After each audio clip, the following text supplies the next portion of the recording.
How to log in Gmail account in your laptop. So hello guys, welcome back to my YouTube channel. In this quick tutorial I'll be showing you how you can easily sign in or log into your Gmail account in your laptop.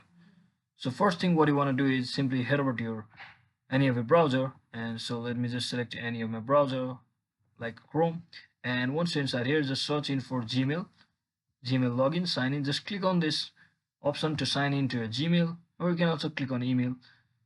It's the same process which will take you the same process here. So if you already have a Gmail account, Google Gmail account, you just can enter your login credentials over here. So let me just do that.